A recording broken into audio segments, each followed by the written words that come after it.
On February 9, 1960, a milk delivery truck sounded his horn several times in an attempt to get the attention of the driver of a station wagon that was blocking the middle of a bridge over Turkey Creek near the city of Morrison, in the state of Colorado, USA.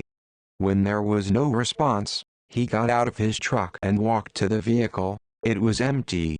Its engine was running and the radio playing. A few more beeps on the horn didn't bring the driver back, so the milkman moved the car himself to the side of the road, noticing a reddish-brown stain on the bridge and a hat on the edge of the riverbank below. The milkman reported the matter to the local police, who quickly determined that the car belonged to Adolph Coors, heir to the Coors Brewing Company fortune.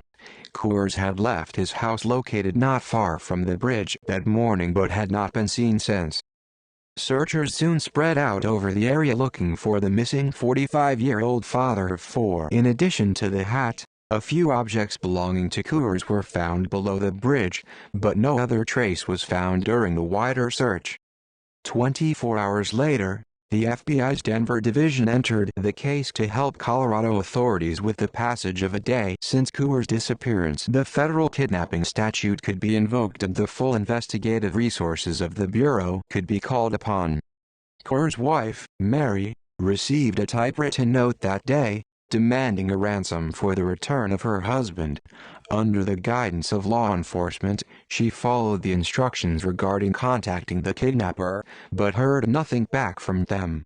The FBI laboratory began analyzing the available evidence, especially the ransom note, which had a distinct typeface and was written on paper with an uncommon watermark.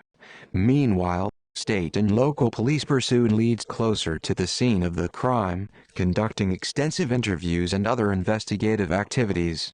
They soon focused on a yellow Mercury that had been seen in the area on several occasions and tried to track down its driver, a man called Walter Osborne. The FBI learned that Osborne had disappeared around the time of Coors' abduction, but before doing so, had obtained a gun, a pair of handcuffs, and a typewriter. The Bureau also learned that Osborne had obtained an insurance policy at a previous job, and that policy designated a man named Joseph Corbett as his beneficiary. Corbett, in turn, had a son, Joseph Corbett Jr., who had previously been convicted of murder, but had escaped from a California prison. Now a chief suspect in the Coors case, the FBI obtained a fugitive warrant for him and placed him on the 10 most wanted fugitives list soon after. Throughout the summer of 1960, Corbett Jr.'s trail remained cold. Nothing is found. But tragically, the trail leading to Adolph Coors ended on September 11, 1960, when some hikers came across a pair of trousers in the woods about 12 miles southwest of Sedalia, a town south of Denver. The pants had a key ring bearing the initials AC followed by 3 I's. The trousers, other items of clothing and skeletal remains found there, were determined to belong to Coors. The jacket and the shirt had bullet holes that showed he had been shot in the back. An analysis of a shoulder bone confirmed it. The story of Coors' disappearance remained in the public eye and was featured in various publications, including Reader's Digest. Corbett Jr.'s wanted photo sparked interest and leads all across America. It was the magazine's readers in Canada who would break the case. One reader pointed the Royal Canadian Mounted Police and their FBI allies to an apartment rented by a man who resembled Corbett Jr., but the man had recently moved on. The next day, the manager of a rooming house in Winnipeg called local police to report that a man who looked like the fugitive had recently stayed at her flophouse. She also noted that the suspect had been driving a red Pontiac.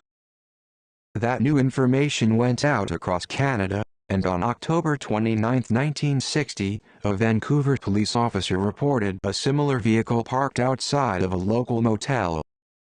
Soon, police, with the assistance of the FBI's Toronto Legal Attaché office, were knocking on the door of the motel room. The man who answered said, "I give up. I'm the man you want." Corbett Jr. was returned to Colorado, where he was tried by the state for Coors' murder. But because Coors' remains were found within the state, he wasn't tried on federal kidnapping charges. During the trial, the FBI offered 23 agents, 5 lab examiners and a fingerprint expert to help put forward an ironclad case. Especially compelling was the ransom note, believed to have been typed on Corbett Jr.'s typewriter, and damning evidence taken from his burned-out, yellow Mercury, which was recovered by law enforcement in New Jersey shortly after Coors' disappearance.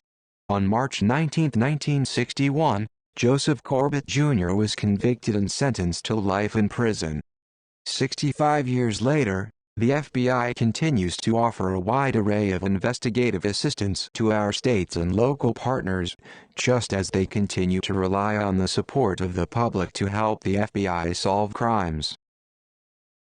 This was Alex the Reporter. Thank you for watching. Like the video if you found the report interesting.